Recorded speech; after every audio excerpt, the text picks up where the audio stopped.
Okay, here we go with 3.2 log functions and their graphs. So we're very familiar with exponents. We know that we have a base and we have an exponent. Sometimes we call it a power, sometimes we call it a degree, but we know what 2 to the third power means, right? And so we're going to use what we know to understand something that is a little less familiar. So when we're looking at this statement, it is an equation, but it's also a statement, 2 to the third equals 8. We're familiar with it, but another way to put that same information in front of us would be to use logs. This statement right here, log base 2 of 8 equals 3, is telling us the same thing, except for it goes about it a little differently. Whereas exponents are very interested in what your answer is, logs are very interested in, hey, what power did you use to get your answer? So what we notice with both of these is that the base for the exponent, 2, is also the base for the log. And so with the exponent 1, we're saying 2 to the third equals 8. With the log, we're saying 2 to the what? Our answer, 2 to the what gives me 8. 2 to the third gives me 8. And so I'm going to come back to this in just a second, and I'm going to look directly at how to rewrite log expressions, log statements as exponent statements. And so here we go. If we're saying log base 3 of 9 equals 2, what that really is saying is 3 raised to the second power gives me 9. These two statements mean the exact same thing. Note that the base of the exponent is the same as the base of the log. Same thing here. This is really saying 6 to the negative 2 is equal to 1 over 36. Note that the answer to a log problem is the exponent part, the power part, the degree part of an exponent. And so we can do the opposite too. When we see that an exponential equation, so an equation that has an exponent, we're going to rewrite it as log. Log always comes first. We're going to remind ourselves that the base of the exponent is the same as the base of the log, and that the answer for the exponent comes next, because in log world, our answer, what we're really focused on is, hey, what power gave me the exponent's answer? So these two things are saying the same thing. Same thing here. If we want to rewrite this as a log, we're going to write log base 4, because our base of the exponent is going to be the same as the base. 1/16 comes next, and our answer is negative 2. I skipped over the graph part because I wanted you to see first, algebraically, how these are related, how logs are related to exponentials. There are two different ways of saying the same thing. And I used the example in one class of different forms. Sometimes on forms, you put your first name first, then your last name. Other forms, you put your last name, then your first name. That's something similar. It means the same thing. It's your name, but how they go about writing your name, or how you go about writing your name, looks a little different. Same thing with logs and exponentials. So now what we're going to do is we're going to look at so I'm going through, we're going to look at the graph of a log and an exponential and see how they relate. And so we did this with Desmos, but right now I'm going to go ahead and do it by hand. So if we're looking at y equals 2 to the x, and we make a little table real quickly, we see that when x is 0, y is 1, right? When x is 1, y is 2. And I'm going to go ahead and plot those 2 points. So I'll have 0, 1, and 1, 2. And I know what an exponential looks like. Something raised to an exponent can never be equal to a negative number, right? 2 to the what is going to give me a negative answer? Nothing. In fact, 2 to the what is going to give me an answer of 0? Nothing. You do 2 to the negative 100, and it's going to give you a very small answer, but not 0. So I know that I've got a horizontal asymptote at y equals 0. And so my exponential function is going to look like this. So now what we want to look at is the function y equals log base 2 of x. I wrote it this way on purpose because I want to remind you that we understand logs best if log can occur on the left side. So I'm going to rewrite that, but you'll always see it with the y on the left side. So if we write it this way, I'm going to remind myself what this really means. This means the same thing as 2 to the y equals x. Okay? And I want to make room, I want to make space for the graph to come in. So I'm going to take this and I'm going to make a table, just like I made for my exponential. But the difference is, normally with tables, I'm plugging in an x value to see what y is. We're going to do something a little bit different. We're actually going to plug in y values instead. When y is 0, then x is equal to 1. When y is 1, x is equal to 2. And I think you can see how weird it would be for this equation to plug in x and try to figure out what y is. That would be kind of difficult. So we're going to go ahead and plug those, or plot those 2 points. 1, 0, there's that. And 2, 1, there's that. And if I look at this, what can x not ever be? It's the same thing. 2 raised to a power is never going to give me 0. It's also never going to give me a negative number. So x cannot ever be equal to 0 or be negative. So in that case, we have a horizontal asymptote. I'm sorry, did I say horizontal while I'm writing a vertical? We have a vertical asymptote at x equals 0. And so my graph for my log base 2 is going to look something like this. And then in class, we realized, wow, those two, if I put in the line y equals x, we could fold over the graph and they would be mirrored on top of each other, right? They reflect each other over the y equals x line. We also noticed that their xy tables are exactly opposite, right? They're flipped. The x column is flipped with the y. And that reminded us that, oh, they're inverses. That's how exponentials and logs are related. They're inverses of each other. So y equals 2 to the x is the inverse of y equals log base 2x. Y equals 5 to the x is the inverse of log base 5x. So that's pretty cool. Will you have to know how to come up with the sketch of a log or an exponential graph? Absolutely. But we'll practice that more today and in the coming classes. All right, this is basically saying the same thing. The table, that's interesting, how it flips. We pretty much talked about all this stuff, but it's just in table form. That's in your notes. And so now we're going to skip ahead to what we already did. And then during class, we had marker board. So let's look at this really quickly. How would we write this? 5 squared equals 25. Both of those statements are representing the same thing, but just in different ways. How would we represent this? 2 to the 5th power equals 32.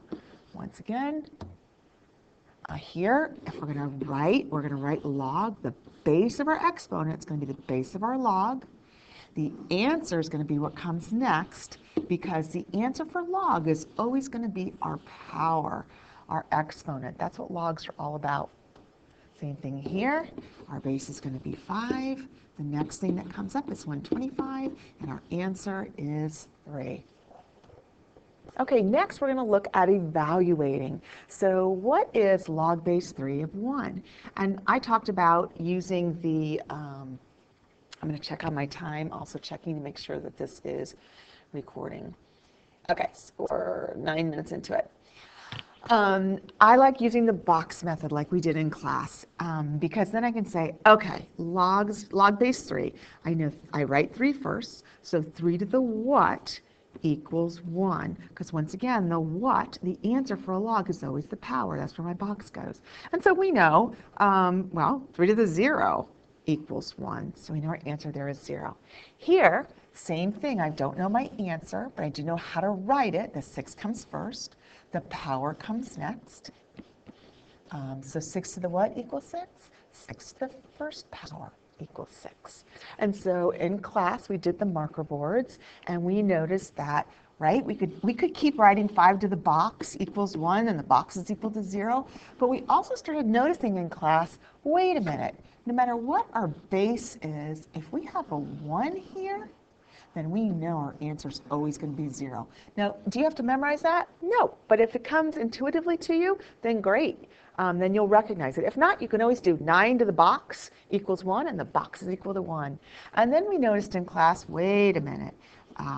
Oops, definitely not that. 8 to the box equals 8. Well, that's 1.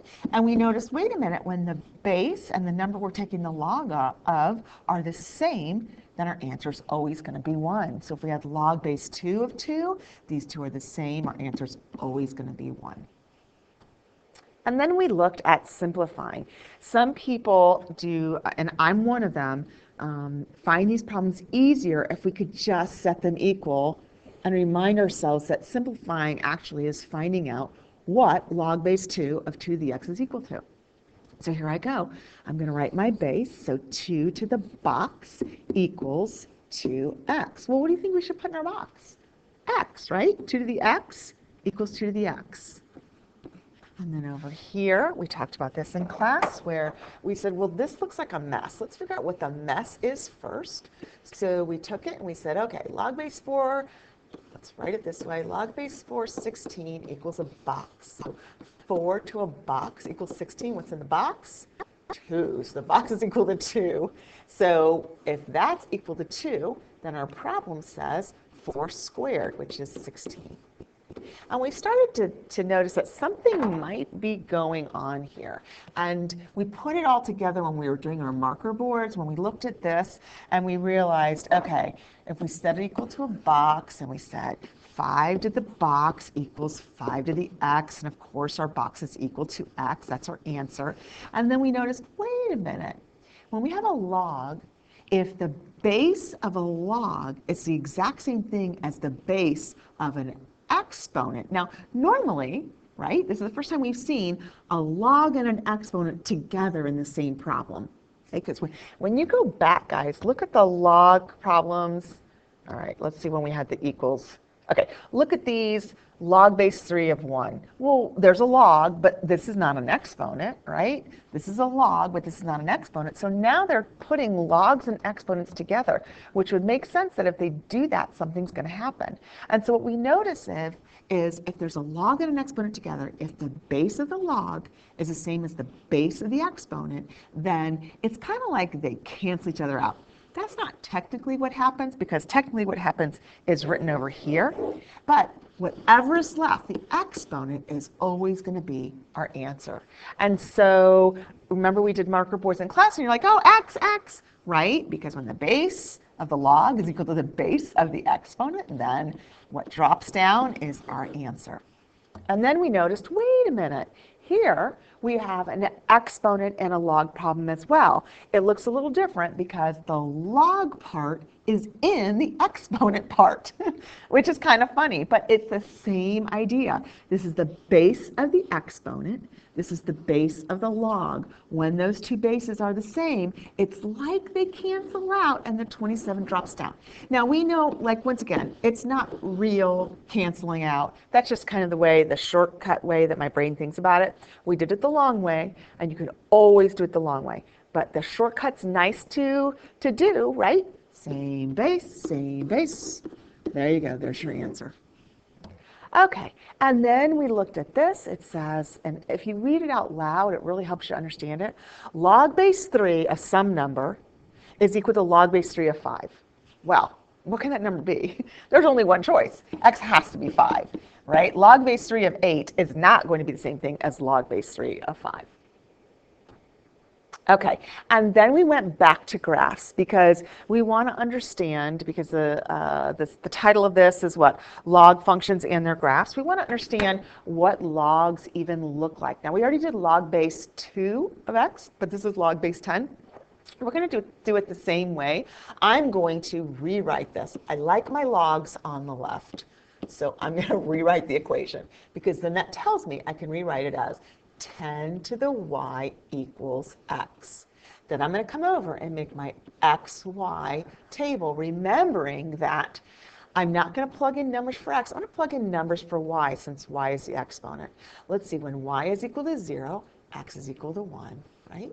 When y is equal to 1, x is equal to 10. I don't care how you remember, but you do have to remember the 2 points that are going to be important in logs. It's going to be the x-intercept and what really it's I think this is the best way to do it. So that's what I'm going to encourage you to do. Normal logs, once again, have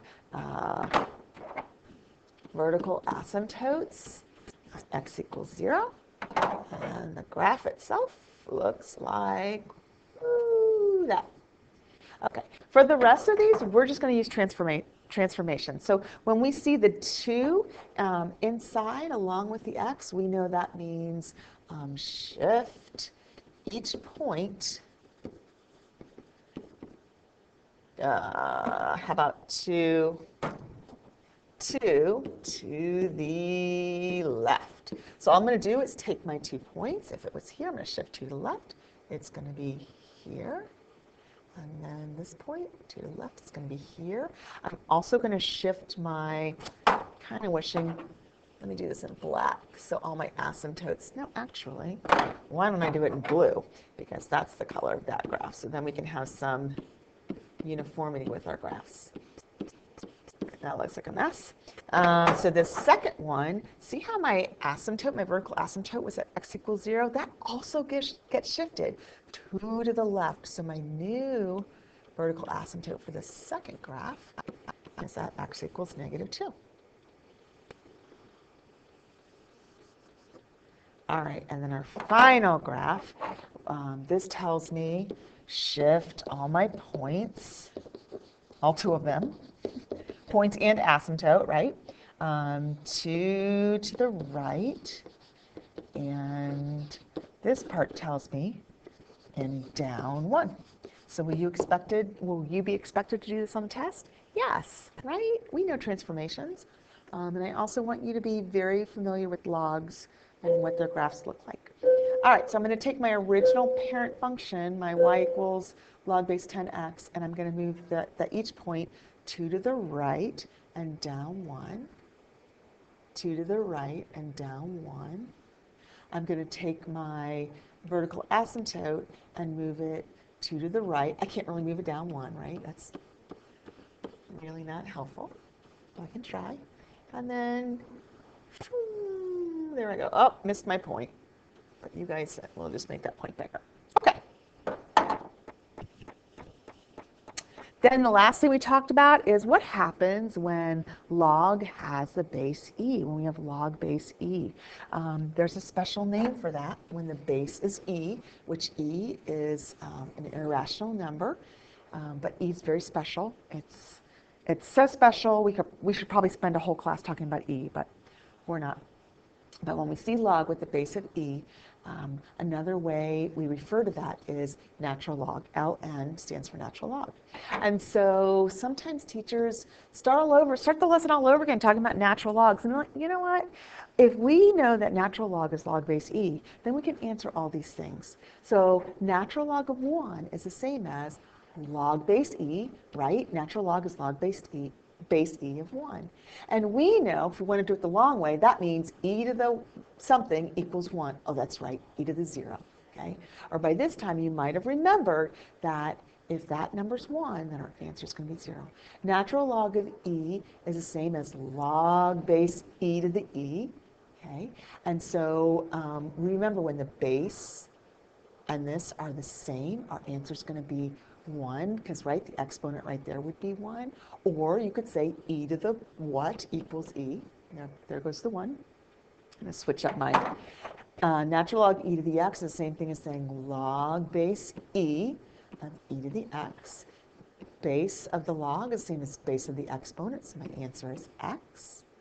And then this is the same thing as saying e to the log base e of x. Once again, my base of my exponent is the same as the base of my log, and so x is my answer.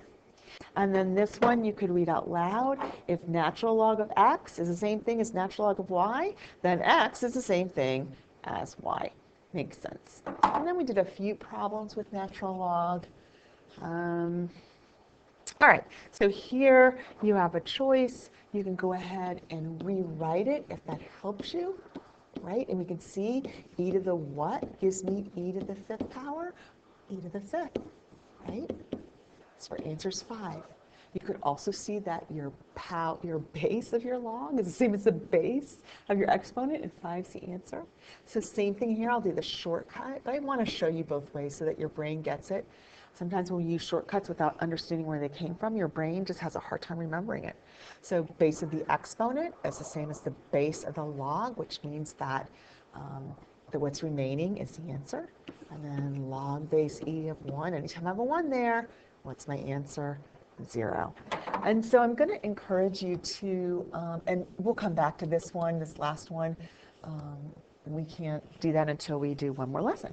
So there's a web assignment out there, but I'm also going to encourage you to spend 5 minutes or so every day just looking at your notes and reminding your brain, that's right, brain, this is what we know. All right, thanks for joining me. I'll see you guys in class. Bye.